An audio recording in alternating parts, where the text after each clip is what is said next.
राधे दोस्तों, मेरा नाम माही गुप्ता है। अगर आप मेरे ब्लॉग्स देखते होंगे तो आप जानते होंगे मेरे चैनल का नाम भी अनफिल्टर्ड माही है।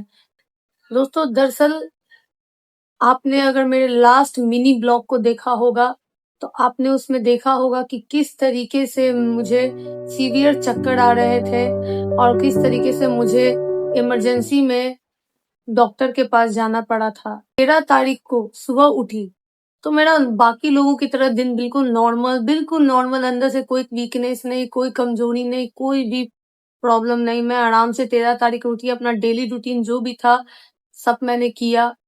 दोपहर को मैं थोड़ी देर के लिए सोने चली गई। जब मैं 2 घंटे के बाद सोकर उठ रही हूँ शाम में, तो मुझे उठते के साथ ही बहुत कस के चक्कर आया। तो मुझे समझ में नहीं आया कि मुझे इतना सीवियर चक्कर क्यों आया। उठते के साथ ही पूरा घर ऐसा लग रहा था जैसे घूम गया हो। तो मैं साइड पोजीशन में थी और साइड पोजीशन से ही मतलब मैं लेफ्ट साइड पोजीशन करके सोई हुई थी और उसी दिशा में मैं उठने की कोशिश की तो मुझे चक्कर आ गया। बाद में मैंने अपने आप को सीधा किया और सीधे पोजीशन में मैं वापस से लेट गई। नानी माँ को मैंने ये सारी बातें अपनी बताई और फिर मैंने बात करते करते उनसे बातें करते करते फिर उठने की जब मैंने कोशिश की तो मुझे इतनी कस के चक्कर आई कि मैं सीधे पीछे की ओर गिर गई। मैं पीछे की तरफ गिर गई और मेरा आंख वाँख हो गया बंद। और मुझे फिर मेरी मम्मी ने उठाया, बोले बेटी क्या हुआ क्या हुआ। तब जाके मैंने बताया कि मुझे ऐसा लगा जैसे घर घूम रहा है, घर पूरा घूम रहा है। उसके बाद वहां पे लोगों को सबको बुलाया गया, मेरे भाई आए। घर में ऑलरेडी एक बीपी मशीन है, उसी बीपी मशीन से मेरा बीपी चेक हुआ। पता चला कि बीपी मशीन खराब थी हमारी। हमने कॉल किया एक क्लिनिक में, बगल में क्लिनिक है, वहां से एक भैया को बुलाया गया। वो आए, मेरा दोबारा से उन्होंने बीपी चेक किया तो मेरा स्लाइटली बीपी लो था, बहुत ज्यादा लो नहीं था। दोस्तों, उनका भी यही कहना था कि जितना कम इसका बीपी दिखा रहा है उसमें इतने सीवियर चक्कर इनको नहीं आने चाहिए और इतनी बारी चक्कर नहीं आना चाहिए था, क्योंकि बीपी बहुत कम ही ज्यादा मतलब बहुत कम ही लो बता रहा था। ठीक है, 80 होना चाहिए था तो 70 था, 120 होना चाहिए था तो 110 बता रहा था। तो मुझे नहीं लगा कि उस हिसाब से इतना चक्कर आना सही था, क्योंकि मुझे सिर्फ 3 घंटे में 6 से 7 बार एकदम सीवियर वाले चक्कर आए थे, सीवियर वाले चक्कर। और छोटे मोटे जो चक्कर आ रहे थे वो तो मुझे याद भी नहीं है, इतना दिन हो गया है। सीवियर वाले 6 से 7 बार चक्कर आ चुके थे। तो फटाफट इमरजेंसी में मुझे जो है पास के क्लिनिक में ले जाया गया। वहां जाके पता चला कि डॉक्टर का ये कहना है कि मेरे इनर ईयर में कुछ प्रॉब्लम है। अब इनर ईयर में प्रॉब्लम है जिसकी वजह से मुझे चक्कर आ रहे हैं। दरअसल दोस्तों, डॉक्टर का ये कहना था कि हमारा पूरा बॉडी जो है ना इनर ईयर बैलेंस करने में मदद करता है, और इनर ईयर में ही प्रॉब्लम आने की वजह से मुझे ऐसे सीवियर चक्कर आ रहे हैं। तो उन्होंने 5 दिन की दवा दी। 13 तारीख का ये सारा घटना है दोस्तों। 5 दिन की दवा दी और मुझे बोला कि ये पूरे तरीके से ठीक हो जाएगा। मैं घर आ गई। मुझे 2 इंजेक्शन पहले दिए गए थे क्लिनिक पर ही, मुझे 2 इंजेक्शन पड़े। वो 2 इंजेक्शन और कुछ मेडिसिन देके मुझे घर भेज दिया गया। वहां जाके पता चला कि 1 घंटे बाद बोला गया था कि दवा का असर होगा, उसके बाद चक्कर आना बंद हो जाएगा। इंजेक्शन की वजह से जो 1 घंटे में असर होगा, चक्कर आना बंद हो जाएगा। लेकिन उसके बाद भी मुझे चक्कर आते ही थे, बहुत सीवियर चक्कर आ रहे थे। तो हम लोग घबरा गए कि कहीं कुछ अलग ही प्रॉब्लम तो नहीं हो गई है। तो हमने क्या किया, तुरंत जो है ईएनटी को नंबर लगाया। अब 14 तारीख को मैं ईएनटी के पास गई, ईएनटी से मिली। ईएनटी को मैंने अपनी सारी बातें बताई। ईएनटी ने बोला कि आपको 3 दिन के लिए मेडिसिन छोड़ना होगा, क्योंकि उनका मानना था कि अगर मैं अभी टेस्ट कर देता हूँ तो क्लियरली सिम्टम्स नहीं दिखेंगे, क्योंकि दवा के असर में है मेरा पूरा बॉडी। तो उन्होंने बोला कि 3 दिन पहले हम दवा छोड़ेंगे, उसके बाद हम टेस्ट करेंगे। तो मैंने भी उनकी बात मान ली और 3 दिन के लिए दवा छोड़ दिया। 14 के बाद फिर सीधे 17 को मैं डॉक्टर से दोबारा मिली। सो डॉक्टर ने मेरा पूरे तरीके से अच्छे से टेस्ट भी किया।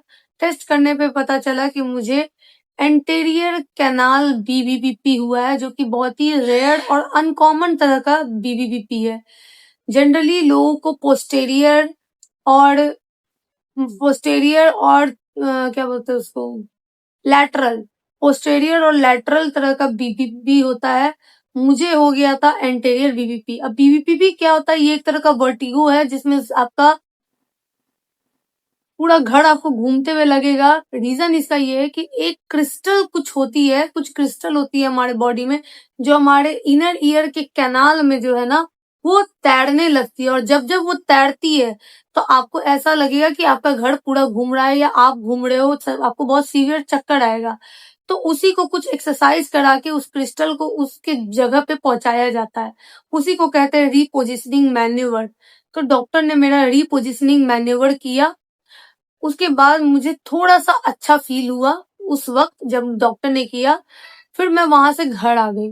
17 को उन्होंने किया ट्रीटमेंट मेरा। फिर उसके बाद मैं घर आ गई। घर आने के बाद मुझे उस दिन बहुत ज़्यादा चक्कर आया, बहुत ज़्यादा चक्कर आया। इतना चक्कर आया ना कि मैं 1 दिन में 5 बारी उल्टी कर दी। 1 दिन में 5 बारी मुझे वॉमिटिंग हो गई। मैं इतना वॉमिट कर रही थी, इतना वॉमिट कर रही थी कि मेरे अंदर से काफ़ी ज़्यादा पानी निकल चुका था। मुझे बहुत डिहाइड्रेशन हो रहा था और उसके बाद मेरा गला भी पूरा बैठ गया। तो हमने बार-बार डॉक्टर को कॉल किया, डॉक्टर से पूछा कि डॉक्टर ये क्या प्रॉब्लम है? ऐसे क्यों हो रहा है? तो उन्होंने बोला कि कुछ मेडिसिन मैं लिख कर दे रहा हूँ, वो मेडिसिन इनको खिलाओ, 2-3 दिन टाइम लगेगा ठीक होने में, तब तक आप इनको ये मेडिसिन खिलाओ। उन्होंने मेडिसिन दी और मेडिसिन में एक स्लीपिंग पिल भी ऐड कर दिया, जिससे मुझे बिना स्ट्रेस के नींद आ जाए। तो स्लीपिंग पिल भी 7 दिन का मुझे उन्होंने दवा दिया। मैं दवा ले रही थी फिर भी मुझे चक्कर आ ही रहे थे। तो डॉक्टर से फिर हमने कॉल करके बोला कि डॉक्टर ठीक नहीं हो पा रही है मेरी बहन, मतलब मेरे भाई ने कॉल किया, बोला मेरी बहन ठीक नहीं हो पा रही है, उसकी कंडीशन बहुत खराब हो रही है। तो डॉक्टर ने फिर से एक बार बुलाया मैन्योवर के लिए। तो हम लोग फिर से मैन्योवर के लिए 19 तारीख को गए। वहाँ पे उन्होंने 2-3 तरीके से मैन्योवर किया मेरा और उनका बार-बार यही कहना था कि मैंने सारे क्रिस्टल्स निकाल दिए हैं। एज़ सच मुझे कोई क्रिस्टल रिपोर्ट में नहीं दिख रहा है, तो कोई दिक्कत की बात नहीं है। आपको 7 दिन का समय देना पड़ेगा। 7 दिन में क्या होगा, वो सारे क्रिस्टल्स जो है अपने जगह पे अच्छे से मतलब स्टेबल हो जाएँगे। फिर आपको चक्कर आना बंद हो जाएगा। और दोस्तों फिर 19 तारीख के बाद मैं घर आ गई और अभी का तारीख है 21 तारीख और आज भी दोस्तों मुझे हल्के-हल्के चक्कर आते ही हैं। मैं पूरी तरीके से ठीक नहीं हुई हूँ, बस पहले जैसा मुझे सीवियर चक्कर नहीं आता है। पहले मुझे हर पोज़ीशन में चक्कर आ रहा था, मैं चल नहीं सकती थी, मैं बैठ नहीं पा रही थी, मैं लेट रही थी तब चक्कर आ रहा था। मतलब 24 घंटे मुझे इतने चक्कर आ रहे थे कि मेरा सर लग रहा था कि फट जाएगा। इतना भारी सर हो जा रहा था ना कि मैं सिर्फ़ भारीपन की वज़ह से उल्टी कर रही थी। लेकिन अब ऐसा है कि अगर मैं सिर्फ लेट रही हूँ, जैसे अभी भी अगर मैं लेटूँगी, तो मुझे चक्कर आएगा, मैं उठूँगी, तो मुझे चक्कर आएगा, बस। उसके बाद मैं नॉर्मल आदमी की तरह बात भी कर रही हूँ, मैं घूम रही हूँ, मैं टहल रही हूँ, मैं सब कुछ कर सकती हूँ।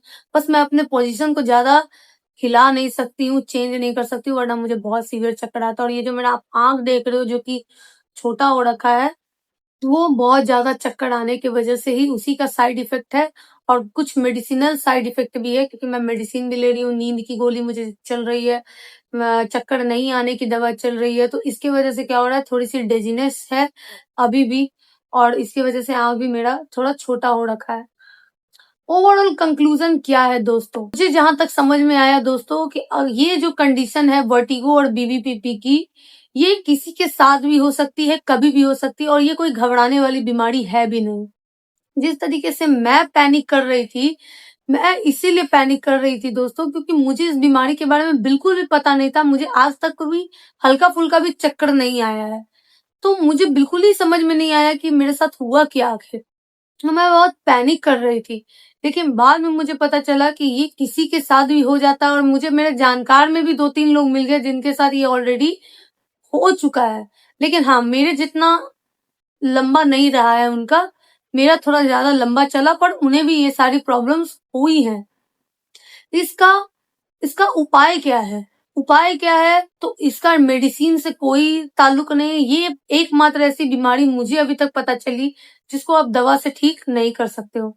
इस बीमारी को ठीक करना है तो आपको जो है मैन्यूवर ही कराना पड़ेगा जिसको हम एक तरह से रिपोजिशनिंग मैन्यूवर एक तरह से बोलते हैं बॉडी के साथ आपके मूवमेंट कराया जाएगा और क्रिस्टल्स को उसकी जगह पे वापस भेजा जाएगा तो तभी आप ठीक हो सकते हो। ये इसकी इलाज है। अब आपको ये ना हो उसके लिए आपको क्या करना है? तो दोस्तों जिस दिन मैं सो के उठी थी 13 तारीख को, मैंने उस दिन अपने स्लीपिंग पैटर्न में क्या चेंज देखा था मैं वो आपको बताती हूँ। जब मैं सोकर उठी थी तो उस दिन क्या हुआ मेरे साथ ना, मैं ना झटके में उठी थी, बहुत झटके में मैंने अपने आप को उठा, क्योंकि मैं सपना देख रही थी और सपने में अचानक मुझे ध्यान आया, अरे मुझे काम करना है, मैं बहुत देर सो गई, मुझे खाना बनाना है, और मैं बहुत झटके में उठी थी। तो उस झटके में उठने की वजह से मुझे लगता है कि बस वो कण अपने जगह से डिस्प्लेस होके मेरे कैनाल में, इनर कैनाल में तैरने लगे, फ्लोट करने लगे, जिसकी वजह से मुझे इतने सीवियर चक्कर आने लगे। डॉक्टर का ये कहना है कि इस तरीके की प्रॉब्लम जनरली आर्थराइटिस के पेशेंट, हाई बीपी के पेशेंट, लो बीपी के पेशेंट, जिनको विटामिन डी की कमी है उनको, डायबिटीज के पेशेंट, या फिर किसी की उम्र बहुत ज्यादा है, उन तरह के पेशेंट्स को ये प्रॉब्लम होती है। तो दोस्तों मुझे इनमें से कोई भी प्रॉब्लम नहीं है, तो फिर भी मुझे हो गई। तो मुझे ऐसा लगता है कि मेरे स्लीपिंग पैटर्न में ही थोड़ी बहुत चेंजेस थी।